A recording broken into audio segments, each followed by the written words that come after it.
Amém.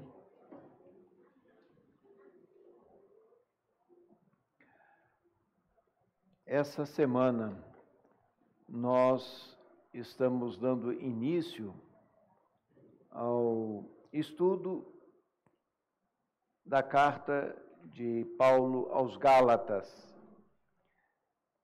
Mas, se os irmãos separaram, essa semana nós não entramos em Gálatas. Por quê? Porque é uma introdução.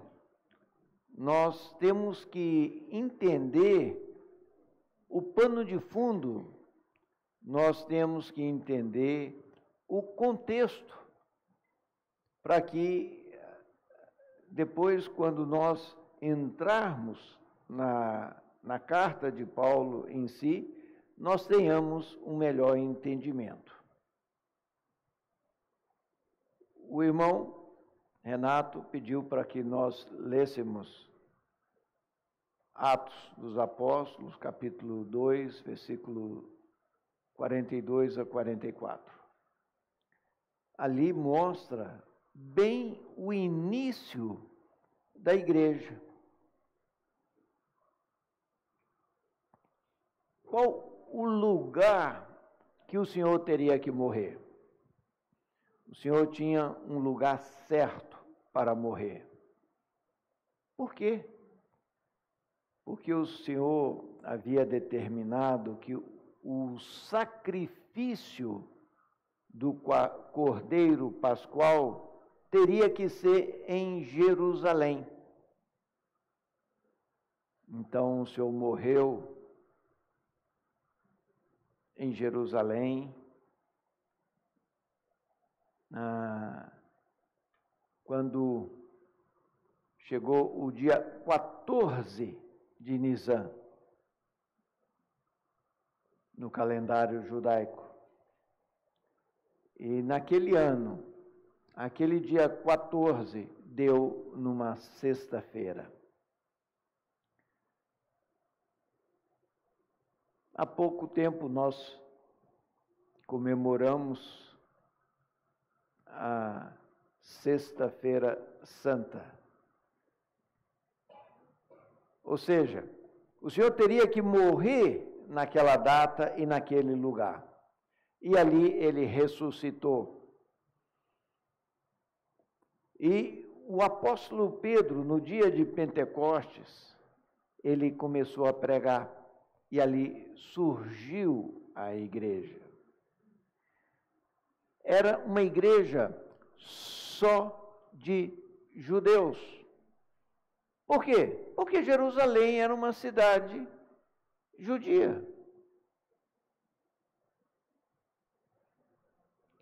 E aqueles primeiros irmãos, eles perseveravam na doutrina dos apóstolos, na comunhão e no partir do pão. E se a gente for olhar os primeiros capítulos de Atos dos Apóstolos, nós vemos muitos feitos, muitos prodígios realizados ali pelos apóstolos, principalmente pelo apóstolo Pedro, que recebeu a comissão de abrir as portas da igreja, tanto para os judeus e depois para os gentios. Pedro, ele teve um dia que ele estava com fome. Meio-dia, eu acho que as irmãs esqueceram de preparar o almoço dele. Ele estava na cidade de Jope, à beira-mar. E ali, enquanto as irmãs estavam preparando ali a comida, certamente, ele subiu para o eirado para orar. E ali ele teve um êxtase, ele teve uma visão. nessa visão, descia em um grande lençol um tanto de animais de todas as espécies, quadrúpedes, répteis, aves, todos os animais. E animais que, segundo a lei de Moisés, eram impuros. Aí o Senhor falou para Pedro: Pedro, pega, mata e come. Você está com fome? Pega, mata e come. Pedro ficou assustado, falou: não, Senhor, de jeito nenhum, eu nunca comi um animal impuro.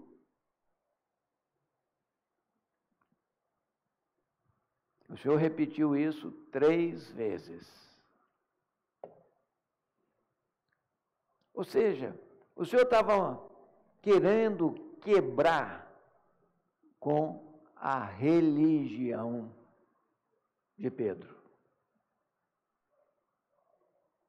Logo em seguida, o Senhor também havia dado uma visão a um certo italiano chamado Cornélio, um soldado, um centurião.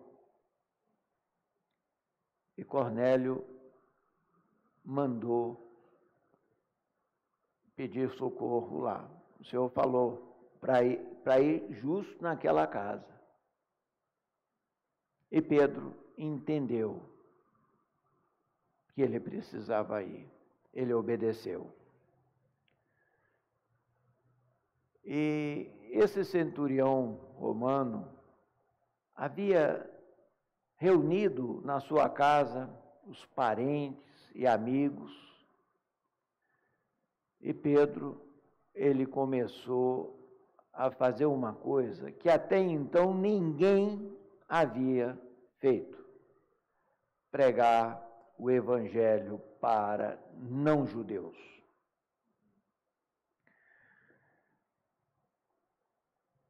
Enquanto Pedro estava ali pregando, o Espírito Santo tomou posse daqueles gentios. Eles creram e Pedro os batizou. Quando essa notícia chegou em Jerusalém, Pedro teve que se explicar. Porque como é que você entra numa casa de uma pessoa impura, de um gentio, um não-judeu?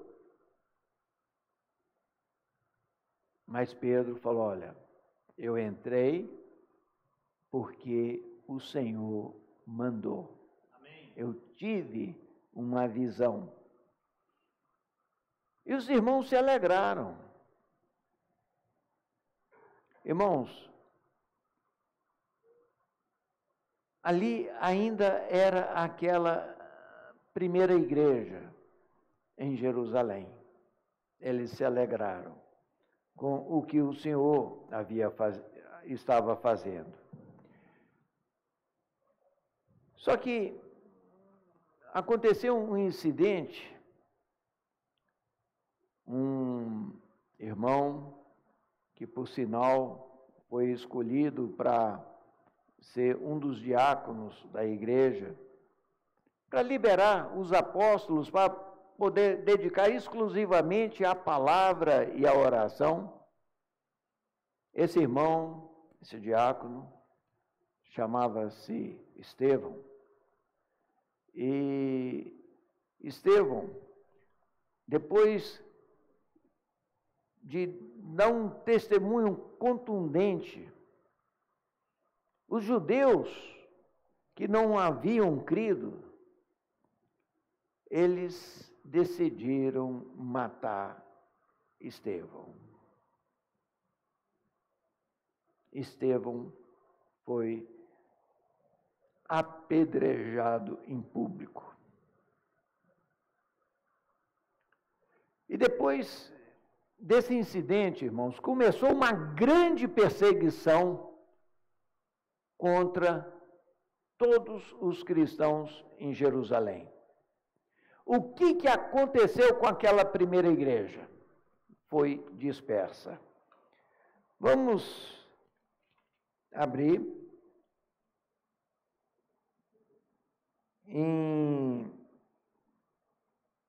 olha só, vamos ler Atos, capítulo 7.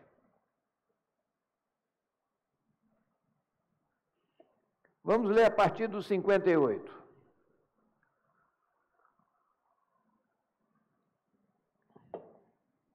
E lançando-o fora da cidade, o apedrejaram.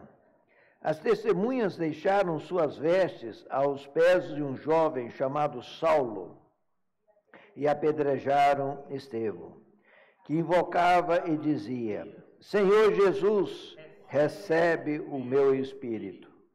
Então, ajoelhando-se, clamou em alta voz: Senhor, não lhes impute esse pecado. Com estas palavras adormeceu. E o seguinte, e Saulo consentia na sua morte. Naquele dia levantou-se grande perseguição contra a igreja em Jerusalém.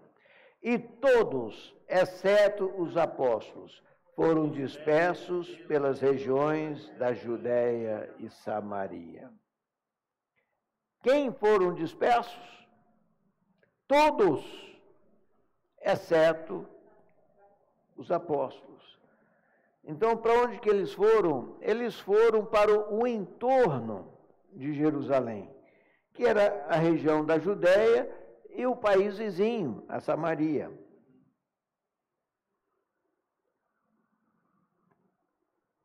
Então, depois dessa grande perseguição, mais judeus vieram também a se converter, e não poucos. Mas nós precisamos entender que essa religiosidade dos judeus é uma coisa, está no sangue. É a mesma coisa da gente não querer comer farinha. Aqui na nossa região, a coisa normal é você comer um feijão com farinha.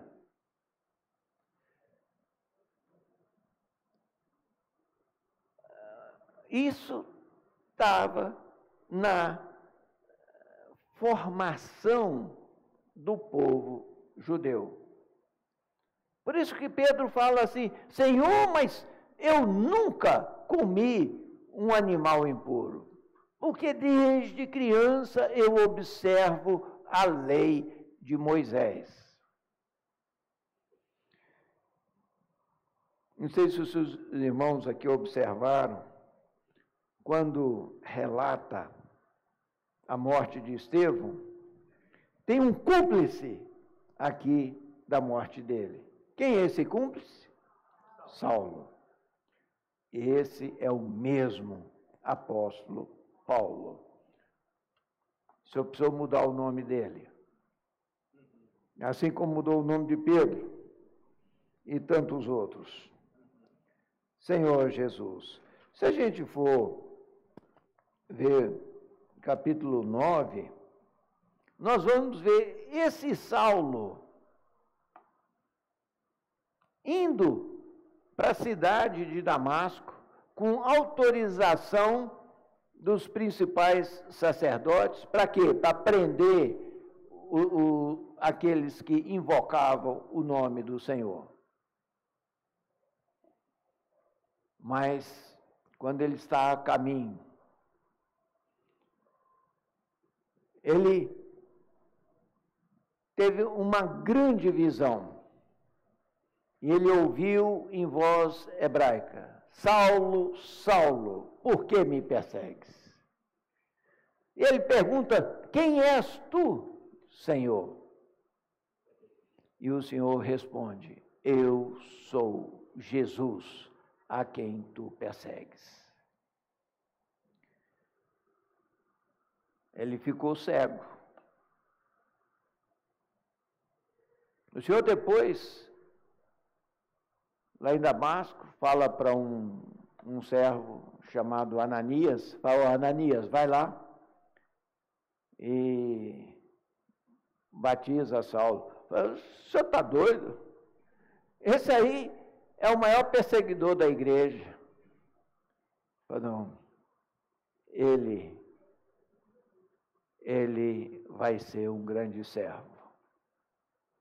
E Ananias obedeceu. Batizou a Saulo. Restaurou a visão dele. E se nós continuarmos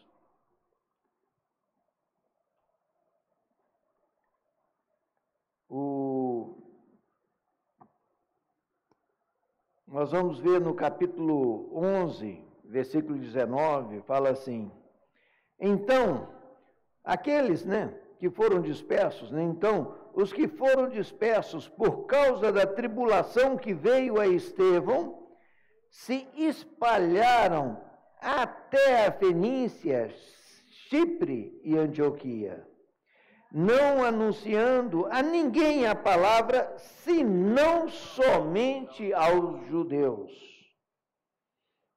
Alguns deles, porém, que eram de Chipre e de Cirene, e que foram até Antioquia, falaram também aos gregos, anunciando-lhes o evangelho do Senhor Jesus.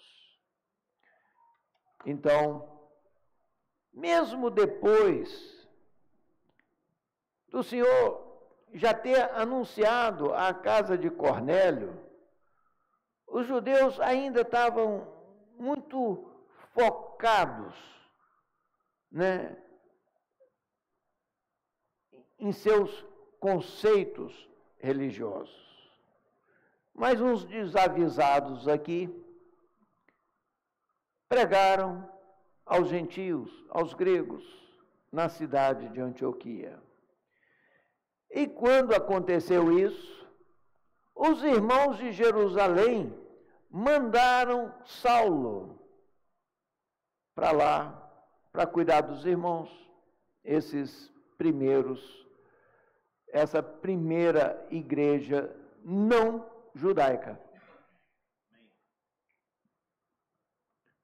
E mandaram Barnabé, mandaram Barnabé. E Barnabé chegando lá, vendo o que Deus havia feito, ele lembrou de Saulo, que estava na terra natal dele, em Tarso. Ele foi lá, buscou. E Saulo e Barnabé serviram ali 1 ano naquela igreja. Vamos ler o versículo 13. Capítulo 13. 13:1 fala: havia na igreja de Antioquia profetas e mestres, Barnabé, Simeão, por sobrenome Níger, Lúcio de Cirene, Manaé, colasso de Herodes, o tetrarca, e Saulo. E servindo eles ao Senhor e jejuando, disse o Espírito Santo: separai-me agora, Barnabé e Saulo, para a obra a que os tenho chamado. Então, jejuando e orando, e impondo sobre ele as mãos, os despediram. Irmãos, nós vemos que para o Espírito Santo agir nas nossas vidas, nós precisamos nos submeter a palavra do Senhor. O problema é que muitas vezes nós queremos nos submeter às nossas tradições. Então, aquela primeira igreja simples de Jerusalém, ela foi perdendo a sua simplicidade. Então, Deus precisou levantar o maior opositor da igreja e falar para ele: Saulo, Saulo, você está me perseguindo. Saulo poderia dizer: mas Senhor, eu nunca persegui a ti. Aí o Senhor iria falar para ele: mas toda vez que você persegue um membro do corpo de Cristo, você está perseguindo a mim. Ali, aquele perseguidor começou a perceber o corpo de Cristo. Amém. E ele, por se submeter ao comando do Senhor, ele foi levantado pelo Espírito Santo. Amém. E saiu para quê? Para pregar o Evangelho. Não só aos judeus, mas principalmente aos gentios.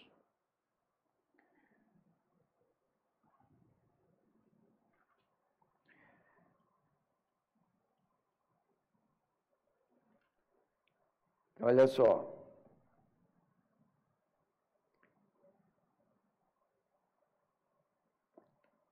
Se a gente pegar Atos 15, nós vamos ver alguns indivíduos que desceram da Judéia ensinavam aos irmãos: se não vos circuncidardes, segundo o costume de Moisés, não podeis ser salvos. Ou seja,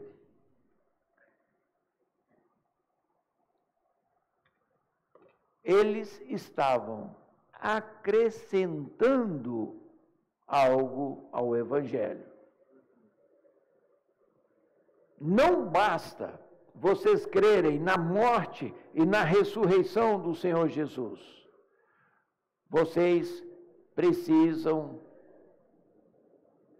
se circuncidar. Só lembrando os irmãos, na véspera da morte do Senhor, quinta-feira à noite, para nós, para o Senhor Jesus, que já era sexta-feira, porque os judeus, eles começam a contar o dia 6 horas da tarde.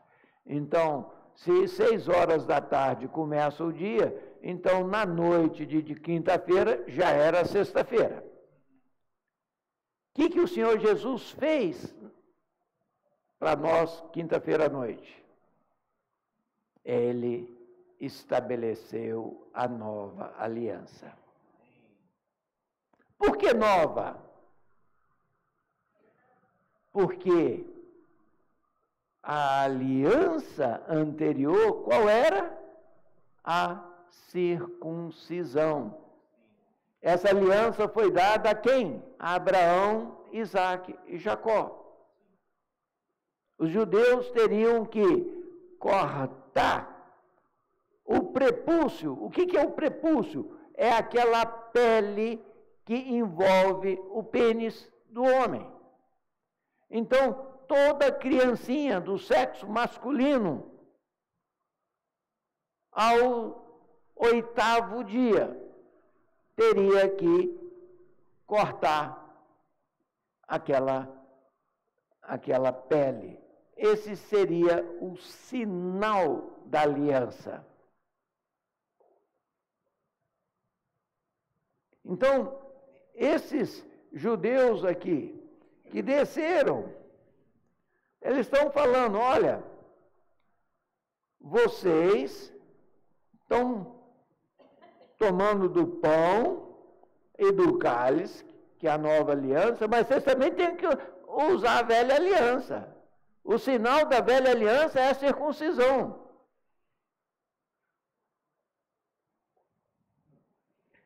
E não só a circuncisão, mas os costumes de Moisés. Ou seja, tem que observar qual é o animal que eu posso comer. Ele tem que ter o casco fendido.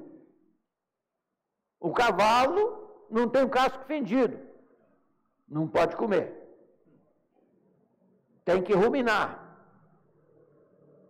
O camelo rumina, mas não tem o casco fendido. Não pode comer. Qual que pode comer?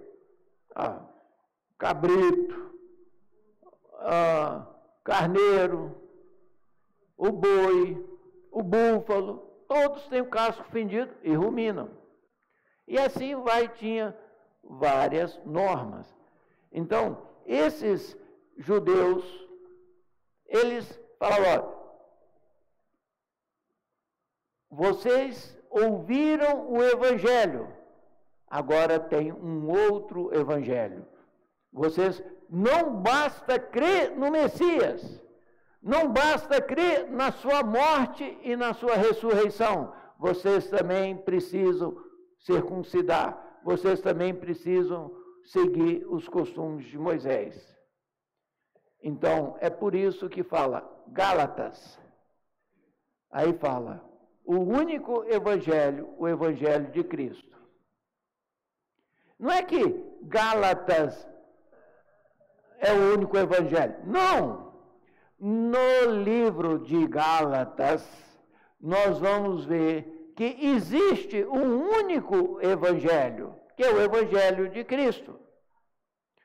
Esse outro evangelho que esses judaizantes estavam pregando,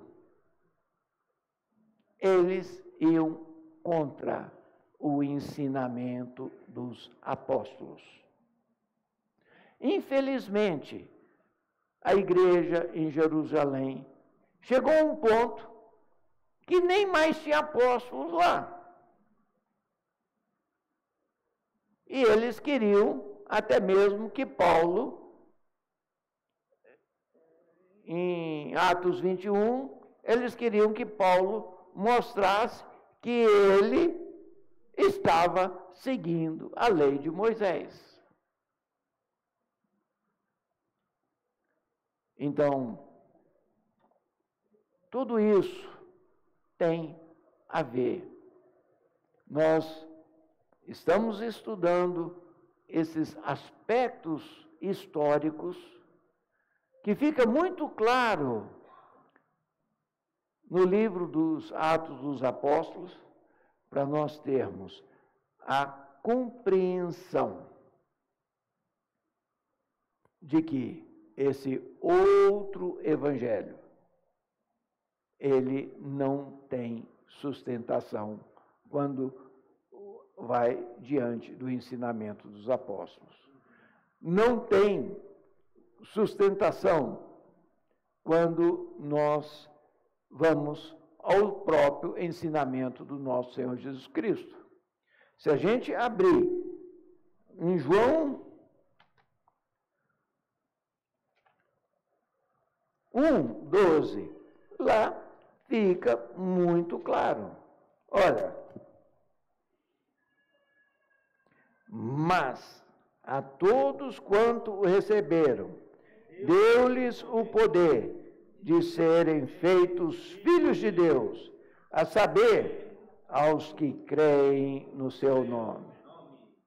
Não é, a saber, os que foram circuncidados, a saber, os que observam a lei e as tradições. Não.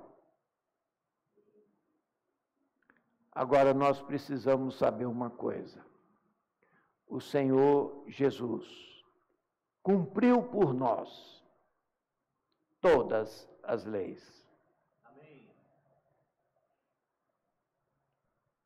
Hoje, nós podemos ficar tranquilos, porque o Senhor, Ele foi circuncidado ao 8º dia. Ele cumpriu todas as leis em nosso lugar. Então, por isso que o apóstolo Paulo em Romanos fala, olha, a lei, ela não é nem comida, nem bebida. Quando ele fala dos dias, fala faz diferença entre dia e dia. Mas nós não temos mais que fazer diferença entre dia e dia. Porque hoje nós seguimos o Espírito. Amém. Irmãos, nós precisamos compreender isso. Nós precisamos seguir de perto o falar profético, assim como aquela primeira igreja em Jerusalém. Hoje nós começamos a reunião lendo Atos 2, 42. Aquela primeira igreja em Jerusalém, que é o modelo para nós hoje, e perseveravam na doutrina dos apóstolos, na comunhão e no partir do pão e nas orações. Esse sim é o modelo. Mas aquela igreja que depois, para fugir da perseguição dos judeus, começaram a observar toda a lei. Essa nós não temos que estar tomando como um modelo. Aí os irmãos podem falar, não, mas eu não estou observando a lei de Moisés, não. Irmãos, às vezes a gente não tem a lei de Moisés, mas nós temos a nossa própria lei, os nossos próprios costumes, que muitas vezes pode até não ser pecaminoso, mas não edifica. Nós precisamos saber que o que edifica é a palavra do Senhor. Amém. Por isso nós precisamos ter comunhão em cima dos ensinamentos dos apóstolos. Por isso que nós precisamos de ter essa busca na palavra, porque é a palavra que faz a obra de Deus no nosso viver. Amém. É a palavra que nos transforma. Então, adquirir o hábito de não apenas comprar o alimento diário, mas ruminar as palavras do alimento diário. E não esquecer da nossa Bíblia, para que o Senhor possa falar ao nosso coração, para que nós sejamos transformados. Amém? Vamos nos multiplicar em pequenos grupos de 4, 5 pessoas e vamos ruminar mais essa palavra.